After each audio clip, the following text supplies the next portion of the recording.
Kansas সিটির শেষ বিশ্বকাপ ম্যাচে নাটকীয় এক লড়াই। শুরু থেকে আক্রমণ পাল্টা আক্রমণে জমে ওঠে আর্জেন্টিনা ও সুইজারল্যান্ডের কোয়ার্টার ফাইনাল।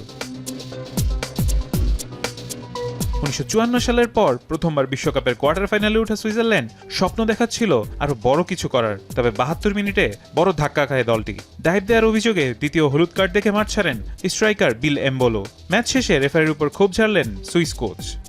আমার কাছে আজকের আসল নায়ক আমার খেলোয়াড়রাই। তারা মাঠে নিজেদের সর্বস্ব উজাড় করে দিয়েছে, হৃদয় আর আবেগ দিয়ে লড়েছে। তাদের নিয়ে আমি ভীষণ গর্বিত। তারাও নিজেদের পারফরমেন্স নিয়ে গর্ব করতে পারে। কিন্তু রেফারি যে ভুল সিদ্ধান্ত নিয়েছেন, যেভাবে তিনি ম্যাচে প্রভাব ফেলেছেন, সেটা আমার কাছে একেবারেই বোধগম্য নয়। নির্ধারিত সময়ও মেলেনি কোনো সমাধান। টাই ব্রেকারের অপেক্ষায় থাকা ম্যাচে 112 মিনিটে জাদুকরী এক মুহূর্ত উপহার দেন হুলিয়ান আলভারেজ। দূরপাল্লার দুর্দান্ত শটে সুইজারল্যান্ডের গোলরক্ষক গ্রেগর কোবেলের নাগালের বাইরে বল পাঠিয়ে আর্জেন্টিনাকে এগিয়ে দেন তিনি।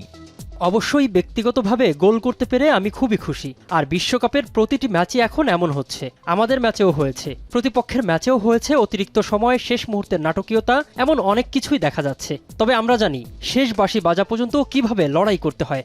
আমরা শেষ পর্যন্ত সর্বোচ্চটা দিই, আর শেষ মুহূর্তে গোলও পাচ্ছি। তাই যতক্ষণ আমরা জিতছি ততক্ষণ সবকিছু ইতিবাচক।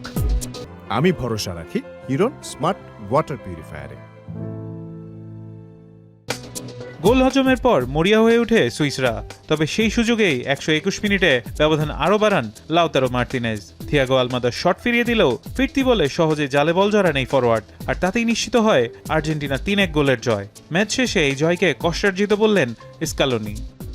বাস্তবতা হলো এই ম্যাচে আমাদের ভুগতে হয়েছে। তবে বিশ্বকাপের সেমিফাইনালে উঠতে চাইলে কষ্ট না করে সেটা সম্ভব নয়। এমন পর্যায়ে প্রতিটি দলকেই কঠিন লড়াইয়ের মধ্যে দিয়ে যেতে হয়। কাতার বিশ্বকাপেও আমরা ভুগেছিলাম, হয়তো আজকের চেয়েও ভালো খেলেছিলাম, কিন্তু তখনও সহজ ছিল না। তাই আবারও সেমিফাইনালে উঠতে পারাটা আমাদের জন্য গর্বের বিষয়। এই জয়ে টানা দ্বিতীয়বার বিশ্বকাপ জয়ের স্বপ্ন বাঁচিয়ে রাখল বর্তমান চ্যাম্পিয়নরা। 1962 সালের ব্রাজিলের পর প্রথম দল হিসেবে বিশ্বকাপ শিরোপা ধরে রাখার লক্ষ্য এখন আরও এক ধাপ কাছে। সেই লক্ষ্যে পরের বাধা শক্তিশালী ইংল্যান্ড। আগামী বুধবার আটলান্টায় হবে বহুল প্রতীক্ষিত সেমিফাইনাল। ফারহান ইহসান, এখন।